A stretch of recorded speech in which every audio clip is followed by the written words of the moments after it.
फिर छिड़ी रात बात फूलों की,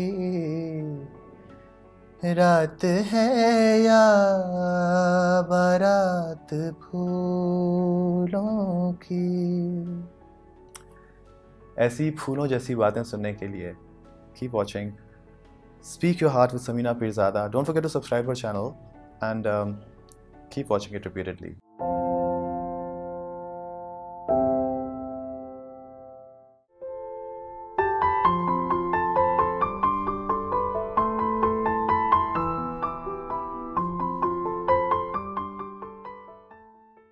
speak your heart with Samina Peerzada में मेरे आज के मेहमान हैं इमरान अब्बास। आप सब जानते हैं कितनी चाहत थी कि आप उनसे मिलें, मेरे शो पे आएँ और हम उनसे बहुत सारी बातें करें। मैं भी यही चाहती थी कि वो आएँ और हम उनसे पूछें कि आजकल क्या वो गाना गा रहे हैं, कुछ लिख रहे हैं, आर्ट कर रहे हैं, आर्किटेक्चर भी अपना फॉलो कर रहे हैं या नहीं। तो फिर आज आ गए, आज हम उनसे बहुत सी बातें करेंगे और मुझे बहुत खुशी है कि वो आ गए हैं। I am so happy you're here finally. What have you been up to? कहाँ घूमते रहे हो? पता नहीं कहाँ घूमता रहा हूँ और बस ये सोचता रहा था कि कब मौका मिलेगा और कब मैं आपको कहूँगा कि मैं आपके पास आना चाहता हूँ। मैं तो कब से चाह रही थी कि हाँ, कुछ ऐसा कुछ हो जाता था कि जब आप कर रही होती तो मुल्क से मैं बाहर होता था, फिर आपकी टीम ही कॉल आती थी, हर दफ़ा वो सीज़न मिस हो जाता था। But this time fortunately I was in Islamabad when you called and I specially I am so happy you are here. क्या कर रहे हो आजकल? समीना बहुत कुछ। एक तो मैं आपको समीना कहता हूँ, बिल्कुल कह सकते, और मैं हमेशा आपको समीना ही कहता हूँ। हाँ। क्योंकि आप हमेशा आपको मैं अपना दोस्त ज़्यादा समझता हूँ। आपको याद होगा कि हमारी एसोसिएशन बहुत आई थिंक हमने बहुत प्यारा सा एक सीरियल किया था। हमने 2 सीरियल साथ किए थे। एक हमने स्कॉटलैंड में किया था और एक हमने कोई लम्हा गुलाबो किया था जिसमें मैं आपका बेटा था। वो मेरे बिल्कुल इनिशियल प्लेस में था। और एक और हमने बहुत तारीखी सीरियल किया था जो कि इसमें हमने कोई स्क्रीन स्पेस शेयर नहीं की थी, but that was one of my most favourite serials. मेरी ज़ात ज़रा बेनिशान, उसमें भी मैं था, लेकिन हम एक फ्रेम में नहीं एक फ्रेम में नहीं थे। वो सेकंड जनरेशन थी ना। जी है ना जी। तो मैं बस बहुत कुछ कर रहा हूँ समीना। मैं फिल्म्स कर रहा हूँ, टीवी कर रहा हूँ। I am now starting my own productions and I am thinking to switch from acting to some other arenas. Some other arena क्या हो सकते हैं एक्टर के? It can be many. It can be direction, it can be production, singing, and and writing. I've been writing since I was very young. बस मैं छुप के हमेशा से लिखता रहा हूँ। लिखता तो बहुत था। और किस उम्र से लिखना शुरू किया था?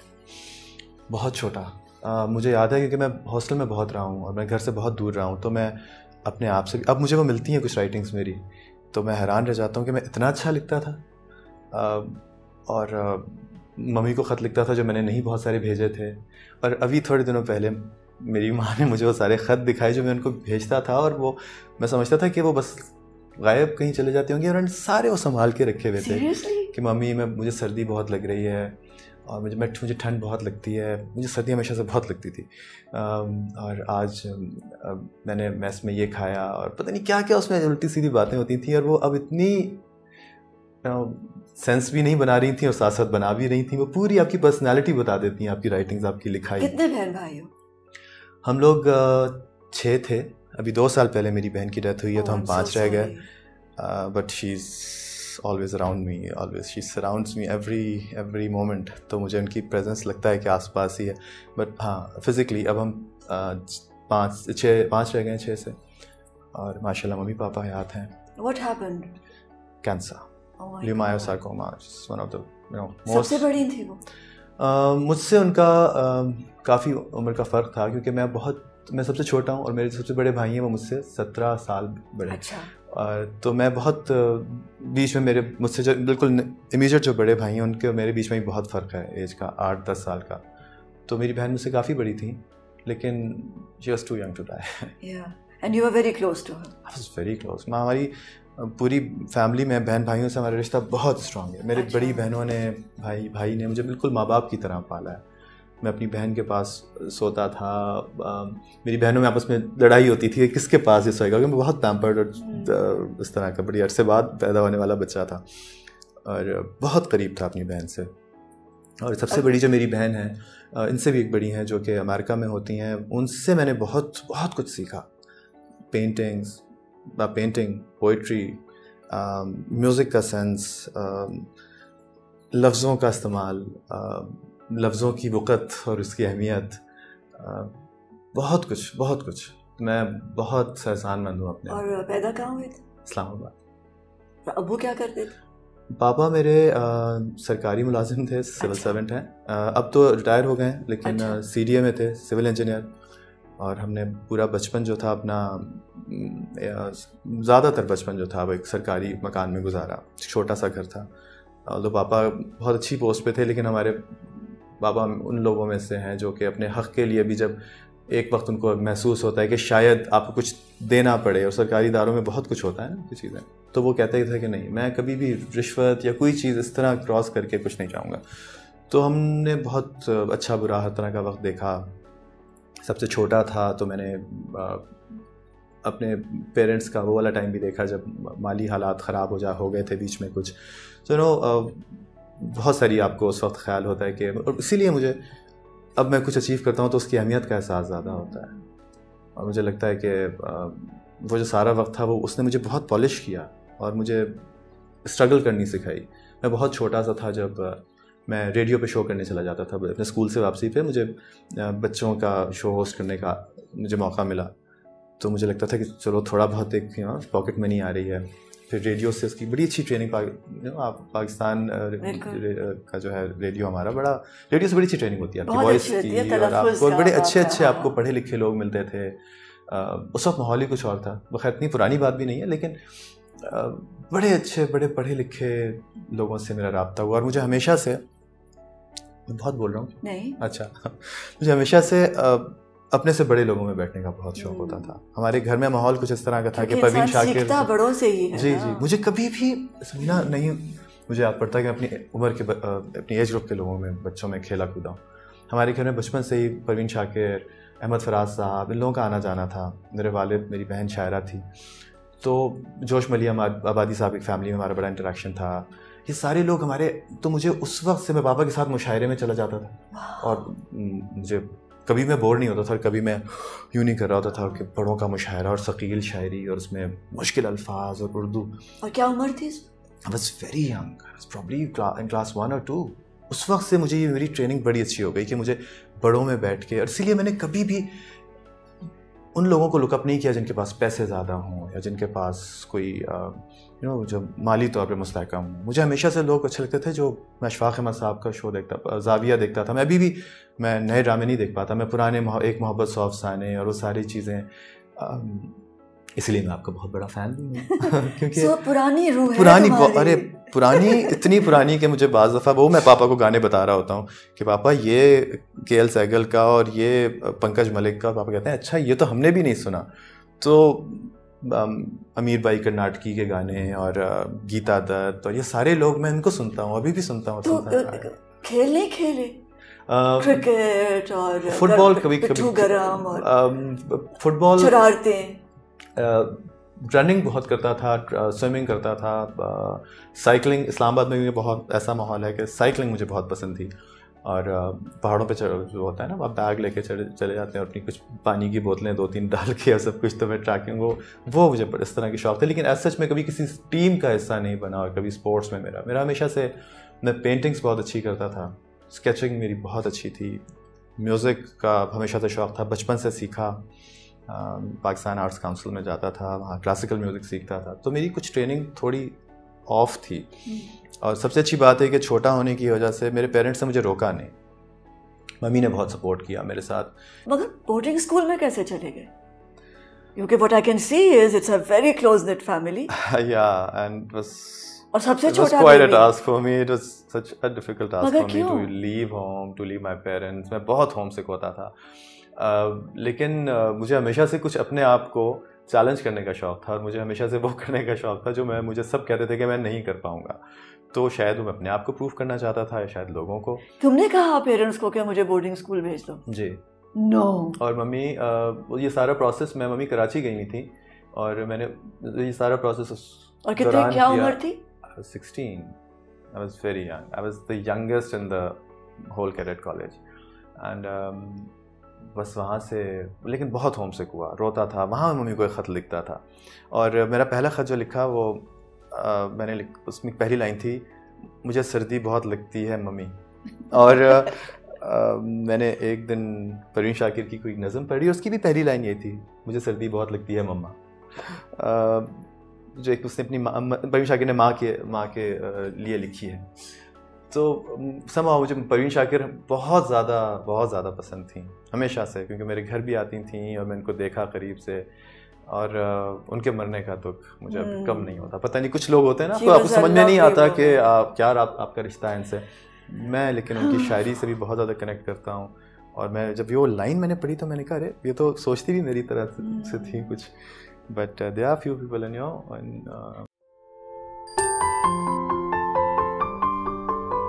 शायद ये मेरी कम इल्मी कह लें कि मुझे पता नहीं था कि एनसीए जैसा इंस्टीट्यूशन इस पाकिस्तान में कोई है। और जब मैं वहाँ चला गया अपने बोर्डिंग स्कूल जहाँ कैडेट कॉलेज में, वहाँ मुझे कुछ लोग मिले, मेरे दोस्त मिले, उन्होंने कहा अरे तुम यहाँ क्या कर रहे हो। सो लाइफ चेंजिंग मोमेंट क्या था?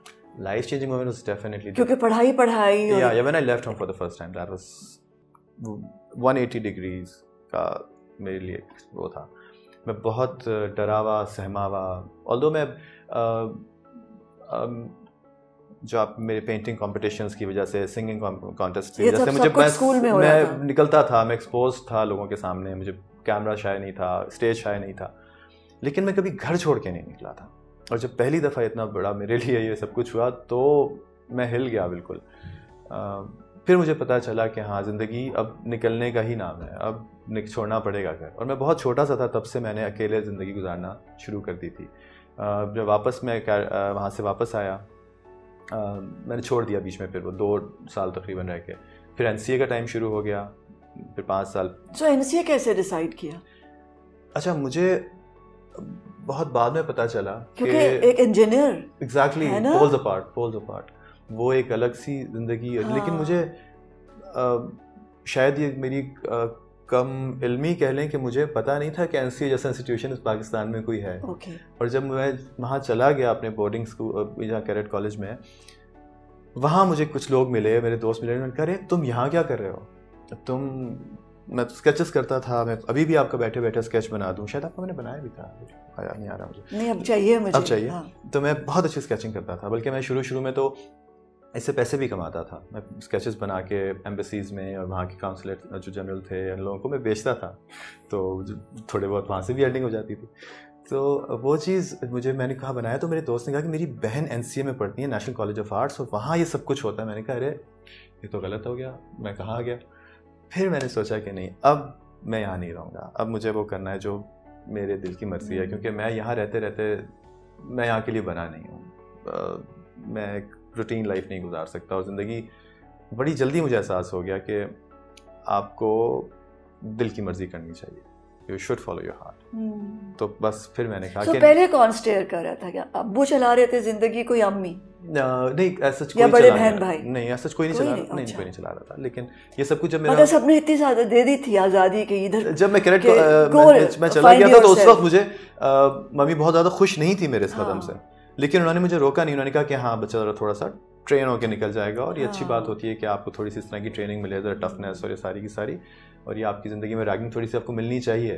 तो मेरे आर्मी में, मेरे फैमिली में और भी लोग थे, तो उन्होंने कहा कि हाँ ये लाइफ बड़ी अच्छी होती है जहाँ से आप कैडेट कॉलेज से और आपको इस तरह के थोड़े से डंडे शंडे मिले। तो वो जब लेकिन मैंने कहा कि नहीं भाई, नहीं हो सकता। मैंने वो टफनेस वाला टाइम देख लिया, जूनियर मोस्ट अपनी गुजार ली, लेकिन मैं उस जगह से एसोसिएट नहीं कर सकता था, बिल्कुल भी नहीं। ना वहाँ की मुझे सोच पसंद थी, ना वहाँ की ज़िंदगी पसंद थी। Because you were creative.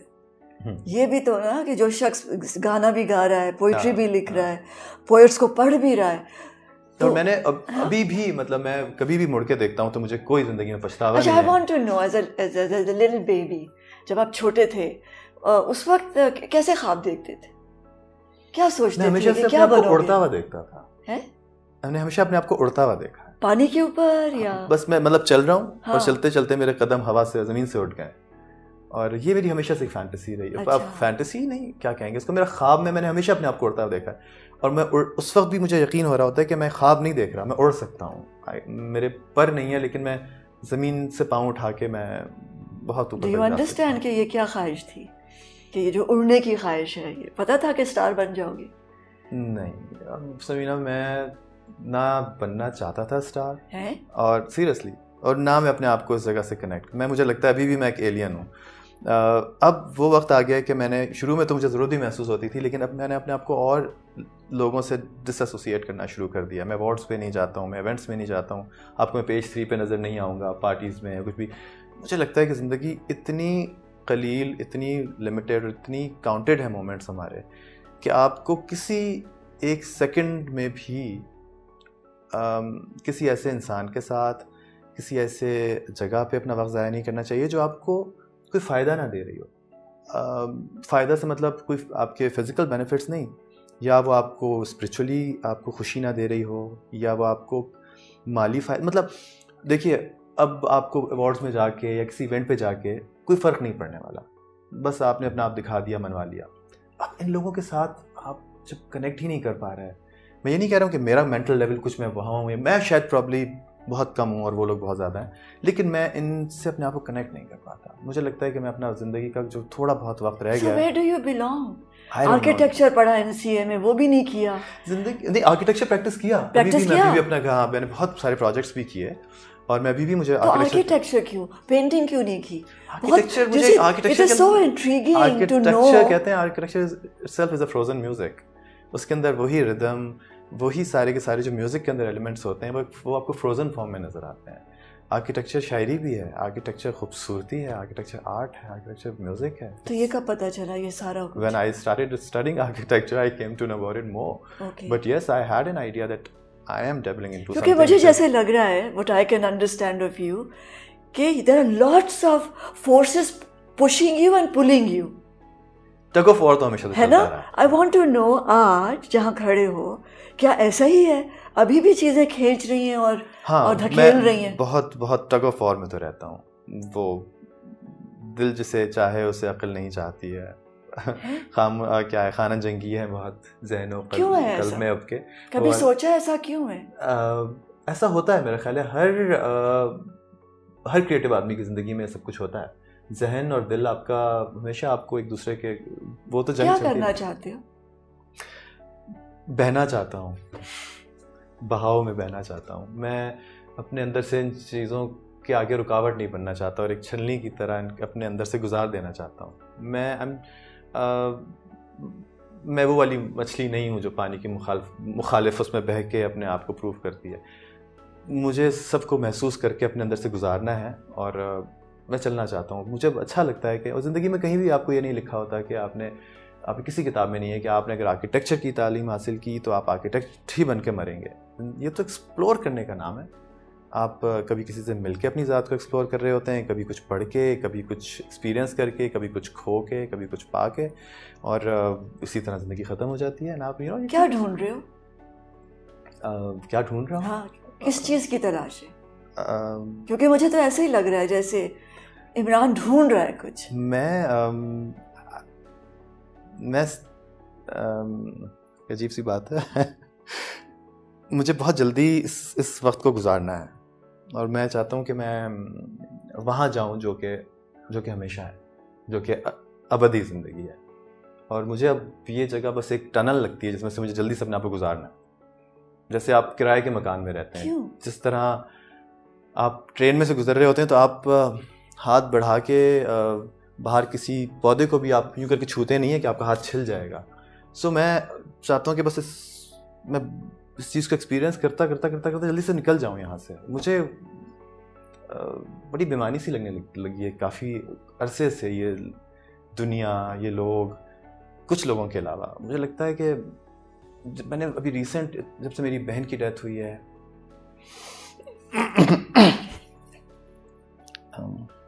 थोड़ी देर 2 मिनट का देख लेंगे।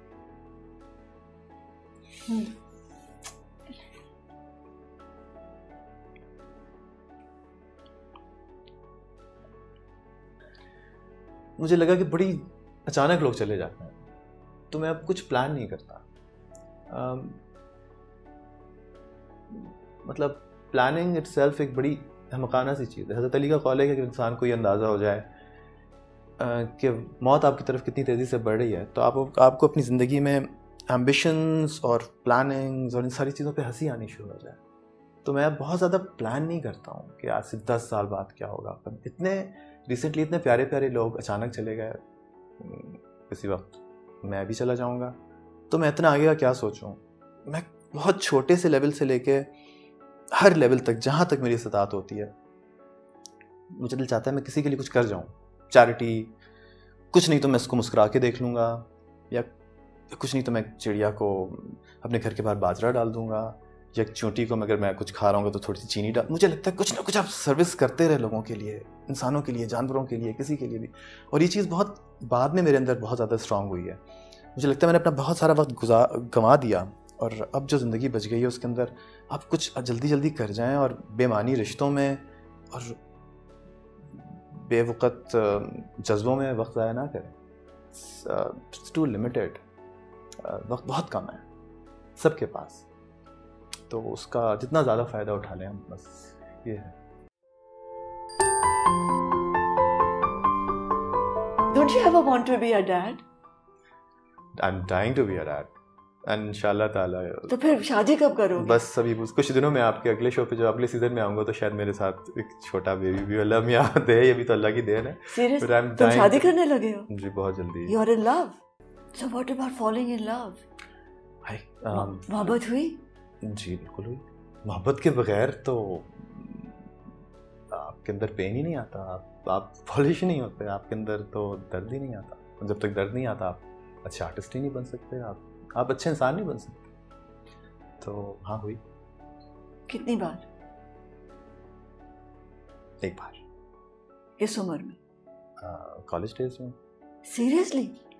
वो फराज साहब का शेर है ना कि वो मेरी पहली मोहब्बत, वो मेरी पहली शिकस्त, फिर तो पैमाने वफ़ा 100 मरतबा मैंने किया। वो जो उसके बाद आप 100 मरतबा पैमाने वफ़ा करते रहते हैं, लेकिन जो एक मेरा ख्याल है वो जो जब आप कच्चा सीमेंट होता है ना और उसके ऊपर आप एक कुछ लिख देते हैं, तो वो जो एनग्रेव चीज़ हो जाती है वो फिर नहीं जाती।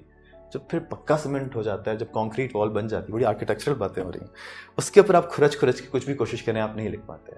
तो वो जो आपके कच्चे जहन के ऊपर जब एक दफ़ा वो खुरच जाता है ना, कुछ मिली नहीं, मिलना क्या होता है मिलना तो You still love her? I still love her. अच्छी? हाँ, मिलना मोहब्बत में कोई मायने नहीं रखता। मिलना ना मिलना क्या, मोहब्बत तो एक बड़ा कंप्लीट प्रोसेस है, उसमें मिलन कोई तो दोबारा नहीं की फिर मोहब्बत? नहीं, ज़रूरत नहीं महसूस हुई, बिल्कुल महसूस नहीं हुई ज़रूरत।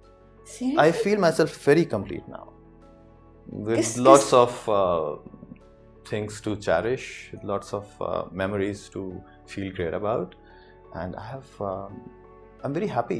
मतलब मैं दुखी इंसान नहीं हूँ बिल्कुल भी। I'm a very माशाल्लाह एक contentment है मेरे अंदर। किस चीज़ से बहुत खुश होते हो? माँ के पास बैठने से, अपनों के पास बैठने से। मैं ज़्यादा गैजेट्स हैवी नहीं हूँ, मुझे हर वक्त ऐप्स, मुझे स्नैपचैट नहीं आती, सब कर रहे होते हैं, मैं पढ़ना ही नहीं चाहता इन चीज़ों के अंदर। कुछ चीज़ें तो ज़रूरत हो गई आपकी, इंस्टाग्राम और ये वो सब कुछ, बट अगैन मुझे अभी भी आप हैरान रह जाएंगी कि मैं टीवी नहीं देखता, मैं फिल्म्स नहीं देखता, मुझे इंटरेस्ट ही नहीं है टीवी और फिल्म्स में। मैं सिर्फ काम करता हूँ और अपने ड्रामे भी नहीं देखता हूँ। हालांकि सारे मेरे जितने भी बड़े डायरेक्टर्स हैं, they are very close friends, including Sanjay Leela Bhansali या करण जौहर, या सबके साथ मैंने काम किया, या राजकुमार संतोषी, सब कुछ इनके बड़े खूबसूरत मास्टरपीसेस हैं, बट मैं नहीं देख पाता, और मेरा दिल ही नहीं चाहता चीज़ें देखने को। बहुत दफ़ा संजय सर ने मुझे कॉल किया, कहना अच्छा ये वाली देखो, मेरी फिल्म रिलीज़ हुई है, देखो। मैंने कहा अच्छा अब मैं देखूँगा, आपने इतना मुझे फोर्स किया। ड्रामे मुझसे बेहतर मुझे लगता है कि मैं नेशनल ज्योग्राफिक या BBC क्या एनिमल प्लानट या कुछ ऐसा देख लूँ जिसमें नेचर हो। झूठ नहीं देखा जाता। निकल जाते हो घर से, निकल जाते हो गाड़ी में बैठे और बहुत पता चला वहाँ किसी को नहीं पता होता, सब समझ रहे होते हैं कि भाई अब तो कोई 200 आपके 2 मिलियन फैन इस पे हैं, तो फलाने इतने पे इतने मिलियंस हैं, तो आप प्रॉब्ली बहुत लोगों के दरमियान से। मैं अभी भी अकेला सड़कों में फिर रहा होता हूँ। मुझे अभी मैं कराची से इस्लामाबाद बाई रोड आया, ढाबों पे बैठता हुआ, एक बड़ी सी चीज़ निकल आई है, वो डस्ट एलर्जी मास्क होता है, वो पहन के मैं अपनी चीज़ें खुद ख़रीदने चला जाता हूँ छोटी छोटी दुकानों के ऊपर। मुझे बड़ा मज़ा आता है, लोग आंखों से पहचान लेते हैं, फिर मैं जल्दी से भाग के गाड़ी में बैठता हूँ।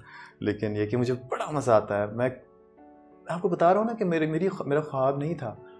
मैं जब बॉलीवुड में पहली फिल्म अपनी करने गया, जब मैं बादशाह के साथ कर रहा था, तो उस वक्त एकदम मुझे जहन में, क्योंकि हमारे यहाँ तो ये अब शुरू हुआ है ना, ये आप बाहर निकले तो आप ये तो कल्चर बहुत लेट आया है हमारे यहाँ, बॉलीवुड में बहुत पहले था।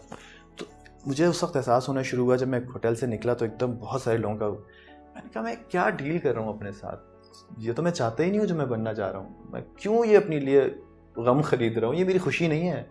ये सारे के सारे लोगों का मेरे ऊपर गिरना और पागलों की तरह तस्वीरें खींचना, सब कुछ मैं हूँ नहीं है। मैं तो एक्टिंग कर रहा था, जो भी कुछ कर रहा था वो मुझे प्यार डेफिनेटली जितना मिलता है अच्छा लगता है, लेकिन मैं तो कमाने के लिए आया था, पैसा कमाने के लिए आया था। मुझे ये सब कुछ नहीं चाहिए था कि मेरी प्राइवेसी ख़त्म हो जाए, मैं बाहर निकलूँ तो चीखें लोगों की लग रही हों, सब कुछ ही तो अल्लाह का शुक्र है कि ये मुझे मिला। लेकिन it's not a very easy deal. आप बहुत पेन ख़रीद रहे होते हैं इसके अवज़, आपको अंदाज़ा नहीं होता कि आप कितना दुख ले रहे हैं इस सारी डील में। So I feel myself more happy when I am being with normal people. जब मैं अभी तक मैं अपने पुराने मोहल्ले में जाके, उस गली, उस बाज़ार में जाके, वो जो चने बेच रहा होता था उसके पास जाता हूँ तो उनकी डेथ हुई, उनके बेटे, तो वो कभी तक अरे आप यहाँ आए, तो मैं कहता हूँ मुझे एनर्जी मिल रही है यहाँ आके, कि क्यों ना हूँ, मुझे क्यों दूर कर रहे हैं आप लोग अपने आप से। मेरे जब बाउंसर्स मुझे लोगों को हटा रहे होते हैं तो मैं कहता हूँ इस तरह नहीं करें लोगों के साथ। कभी मैं भी रीमा के साथ तस्वीर खिंचवाने के लिए खड़ा होता था, मैं कहता था कि यार ये कितनी अच्छी लग रही है सब कुछ। मैंने दोस्तों को बताता था कि मैंने रीमा को देखा या मैंने बाबरा शरीफ को देखा, नीली मुझे बड़ी अच्छी लगती थी। लेकिन वो फिर वही वक्त आया कि रीमा के साथ मैंने काम भी किया, रीमा मेरी बड़ी अच्छी दोस्त हैं, सब कुछ है, तो वो टाइम चेंजेस। बट मैं लोगों को कहता हूँ कि इनको दूर ना करें, ये तो बड़े, इस सारी शक्ल चांद से दूर जा सकते हो? बिल्कुल जा सकता हूँ, very happily walk. Oh very. क्या करोगे, वापस आर्किटेक्चर करोगे? आर्किटेक्चर कर सकता हूँ, बहुत कुछ कर सकता हूँ, बड़े भूखा ना मरने के बड़े मेरे अंदर ख्वास हैं। हाँ ऑब्वियसली गाना गा सकता हूँ, कुछ नहीं तो कहीं बैठ के गा बजा के कमा लूंगा। Don't you ever want to be a dad? I'm dying to be a dad, and इंशाल्लाह ताला। तो फिर शादी कब करोगे? बस अभी कुछ दिनों में आपके अगले शो पे, जो अगले सीजन में आऊंगा, तो शायद मेरे साथ एक छोटा बेबी भी अल्लाह मियां दे, ये भी तो अल्लाह की देन है। सीरियस? तुम शादी करने लगे हो? जी बहुत जल्दी। You are in love? Yes. Okay, that's another story. कि वो मैं जो मैडली, वो जो मैंने कहा था कि वो लव तो आपको शुरू में, तो मैं I won't lie and I won't lie to her as well, कि वो वाली मोहब्बत अब आपको जो टीन्स वाली नहीं हो सकती। लेकिन हाँ, अब आपको चीज़ों की रियलाइजेशन जब होती है तो आपको पता चलता है कि बहुत सारी चीज़ें मोहब्बत से बढ़कर भी हैं, राहतें और भी हैं वसल की राहत के सिवा। सो हाँ। Are you moody? Not anymore, but yes, I used to be very moody. अब मुझे लगता है कि मैं बड़ा ठहराव आ गया है मेरे अंदर। आपको खुद शायद मुझसे मिलके भी अंदाजा हो रहा होगा कि एक जो पागल सा इमरान अब्बास था, जो स्कॉटलैंड में बड़े बड़े से स्वेटर्स पहन के और वो फिर रहा होता था, वो अब चीज़ खत्म हो गई। जो सोचता बाद में था और बोलता पहले था और बोल के पछताता बहुत था, और बाज़ दफ़ा बोलना चाहता भी वो नहीं था जो बोल देता था। लेकिन अब तो मैंने बोलना ही इसीलिए कम कर दिया कि मुझे पता है कि बाज़ दफ़ा आप बहुत गलत, आपके अल्फाज होते हैं वो बड़ी इससे ज़्यादा ताकतवर चीज़ नहीं है कोई, आपकी जो आपको चीर के आर पार निकल जाते हैं।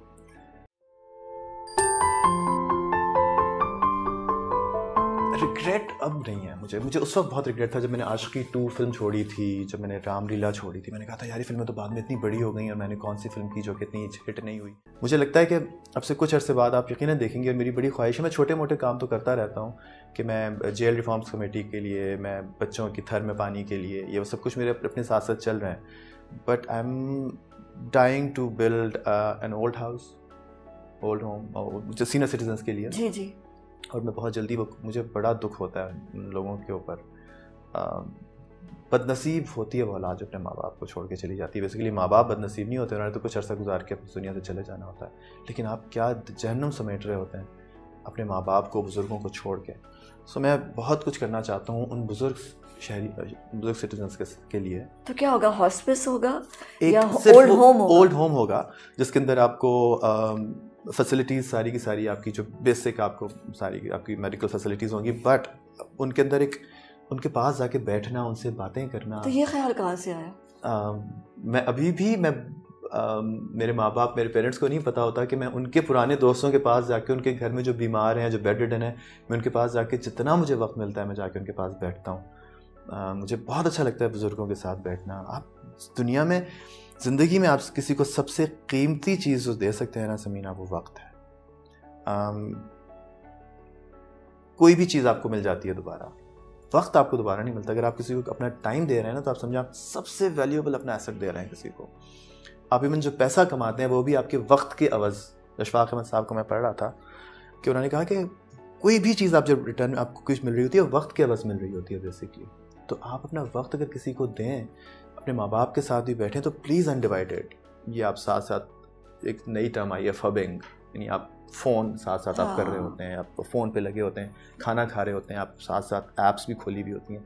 खुदा का वास्ता 10 मिनट 5 मिनट भी दें तो अनडिवाइडेड। तो ये किस तरह बदल गया Imran Abbas from that good looking flamboyant crazy young man that I knew and the serious I lost so many friends in the middle, and fortunately I'm left with a very handful of them now and I'm very happy, क्योंकि आपको झूठे रिश्तों की ज़रूरत नहीं है ज़िंदगी में। हम समझ रहे होते हैं कि जो चीक टू चीक हमें पपियाँ कर रहे होते हैं और प्यार कर रहे होते हैं, वो बेसिकली दोस्त नहीं होते। ये क्या था, ये धचका जो था, ये कब लगा था इतना बड़ा? ये तो मेरे ख्याल है सबको लगने चाहिए, क्योंकि आपकी ज़िंदगी में आपका एक दोस्त ही होता है। इतना बदल दिया इमरान को। एक्सपोजर, मैंने आपको शायद याद होगा समीना, जब आप ही मेरे साथ एक सेट पे थी, कोई लम्हा गुलाबों की, जो एक इंडिया से डायरेक्टर आए थे बॉबी। हाँ। उन्होंने पहली दफ़ा फिल्म की आपको भी और मुझे भी साथ की थी। वो वक्त था जब पहली दफ़ा मुझे इंडिया से फिल्म की ऑफ़र हुई थी, और अब तक 20 और you name it, which director, Sanjay Leela Bhansali, Rajkumar Santoshi, Karan Johar, Rajkumar Hirani, Vishesh Films, Abhishek Kapoor, all big directors, सबके साथ या तो मैंने काम किया या उनकी तरफ से ऑफर्स आई। मैंने इंडिया में इतना काम किया, मैंने पाकिस्तान से बाहर। जब आप ट्रैवल करते हैं, लोगों को भांत भांत के लोगों से आप मिलते हैं, कोई इंडिया का एक्सपीरियंस मेरे लिए कोई बहुत अच्छा नहीं रहा, बहुत बुरा भी नहीं रहा, लेकिन मैंने वहाँ भी बहुत से लोगों के चेहरे देखे, रियल फेसेस, पाकिस्तान में भी देखे, हर जगह देखे, और हर जगह एक तरह के ही लोग होते हैं मोर और लेस। तो मुझे पता चला कि हकीकत क्या है। आप जितना बाहर निकलते हैं ना, लोगों से मिलते हैं, तब आपके ऊपर से लेयर्स उतरती हैं कायनात की, आपको फिर पता चलता है कि हकीकत में असल चेहरे क्या होते हैं। So it was a very eye opening experience. It was to me, I think it give me a new perspective. लेकिन बिटर तो नहीं हुए? No no no no, I am not at all a bitter person. मैं बहुत, मेरा ख्याल है कि मैं पहले से ज़्यादा पॉजिटिव, और अब मैं पहले से ज़्यादा मुस्कुराने वाला इंसान हूँ, और मेरे अंदर अब बहुत मिठास आ गई है एक जज्बों के लिए, जो कि पहले नहीं थी। रियलिटी खूबसूरत है, ज़िंदगी बड़ी खूबसूरत, ज़िंदगी को आप बुरा ना समझें, ये तो बड़ी अच्छी जगह है बेसिकली दुनिया के। मैं ये कहता हूँ कि टेम्परेरी जल्दी से गुजर जाए, बट यही तो आप बीज बो रहे हैं जो आपको आगे जाके आपको बहुत खूबसूरत दरख्त मिलेगा। तो आप इसको बुरा ना समझें, but yes it's very temporary. तो इसलिए इससे मोहब्बत इतनी ना करें, क्योंकि आपको छोड़ना है ये बहुत जल्दी। किराए के घर में आप कील भी ठोकते हैं तो बहुत एहतियात से, क्योंकि आपका अपना घर नहीं होता। तो यहाँ इतनी परमानेंट रहने के ख्याल से ना रिश्ते बनाएं, क्योंकि बहुत सारे बिटर फैक्ट्स में एक ये बिटर फैक्ट है जो हम नहीं मानते, कि आपके हर प्यारे ने आपको छोड़ के जाना है, और आपने भी एक दिन छोड़ के जाना है। और ये बात हम हमेशा भूल जाते हैं, शायद क्लीशे लगती है या कुछ, कि वक्त बहुत कम है और टाइम इतना नहीं है जितना हम समझ रहे हैं। No matter, but life always comes up with some very unseen surprises, जिसका आपको तैयारी नहीं होती। डर लगता है अननोन से नहीं, डिपेंडेंस से डर लगता है। Emotional dependence, physical dependence, financial dependence. मैं किसी के ऊपर डिपेंडेंट ना हूँ, रिश्तों में इतना ना हो जाए कि मैं किसी रिश्ते का मोहताज हो जाऊं कि उसके बगैर ना जी सकूं। फाइनेंशियली ऐसा ना हो जाए कि मैं किसी के ऊपर मोहताज। मुझे डिपेंडेंस से डर लगता है। कोई रिग्रेट? अपेरेंटली रिग्रेट अब नहीं है मुझे उस वक्त बहुत रिग्रेट था जब मैंने आशिकी 2 फिल्म छोड़ी थी, जब मैंने रामलीला छोड़ी थी। मैंने कहा था यार ये फिल्में तो बाद में इतनी बड़ी हो गई और मैंने कौन सी फिल्म की जो कि इतनी हिट नहीं हुई। लेकिन वो बहुत ज़रूरी था समीना। हम जिस पर्सपेक्टिव में दुनिया को देख रहे होते हैं ना, कायनात को देख रहे होते हैं, वो बहुत सतही मानी होते हैं उसके। हम समझ रहे होते हैं कि ये कामयाबी है, ये फेलियर है, ये अपना है, ये पराया है, ये दुख है, ये गम है। लेकिन ऊपर वाले ने आपको किस तरह उन चीज़ों में से गुजार के आपके लिए कुछ और रखा होता है, कुछ और आपको देना होता है, या किसी और तरह से आपकी पर्सनैलिटी के अंदर कोई मजबूती देनी होती है, या आप किसी और इम्तिहान से गुजारना होता है। वो कामयाबी के मानी बिल्कुल ये नहीं है जो हम समझ रहे होते हैं, ये कुछ और चीज़ है। इसलिए मुझे अपेरेंटली जब मैंने वो फिल्म छोड़ी थी और 1-1.5 साल बाद में बड़ा डिप्रेशन में गया था, मैंने कहा मैंने करियर का क्या बड़ा घाटे का सौदा कर लिया। वो फिल्म तो 100 करोड़ कर गई और मैंने अपने मुंह से मना कर दिया आशिकी 2। और मैंने but later I came to know कि नहीं भाई, ये तो मैं किन सरफेसेस पे रह के अपने आप को देख रहा था और चीज़ों को के मानी देख रहा था। बड़ी इसलिए मुझे रिग्रेट अब कोई नहीं है। और यही कामयाबी है। सक्सेस आपकी सबसे बड़ी चीज़ यही है कि आप मुड़ के देखें और आपके पास ज़िंदगी में कोई पछतावा ना हो। एक constant state of happiness is success. जिंदगी क्या है? ज़िंदगी से बड़ा सरप्राइज कुछ नहीं है। ज़िंदगी is the other name of the biggest surprise ever. ज़िंदगी हर मोमेंट पे आपको एक नई तरह से जॉ ड्रॉप करने के लिए तैयार रहने वाली एक चीज़ है। और success? Success, as I said, it's a constant state of happiness. And when you look back, you shouldn't have any regrets in life. That is, I think, the success. अब आप अपने पछतावों को भी रीस्टीयर करके, रीडायरेक्ट करके लर्निंग लेसन में तब्दील कर लें। और failure? Failure is when you give up. When you give up, failure जब आप हिम्मत हार जाएं, वो नाकामी है। वरना फेलियर कोई चीज़ ही नहीं है। फेलियर सेल्फ कुछ चीज़ नहीं है। आपका अपने आप को जवाब दे देना। You're not scared of dying? No. Like in this interview, मैंने तुमसे एक नई चीज़ सीखी है। नहीं, मौत तो बड़ी खूबसूरत चीज़ है। मौत क्यों? तो उसको मिलाप देखते हो कि आप? मुझे लगता है कि मैं अल्टीमेट मैं डिविनिटी से जाके मिल जाऊंगा।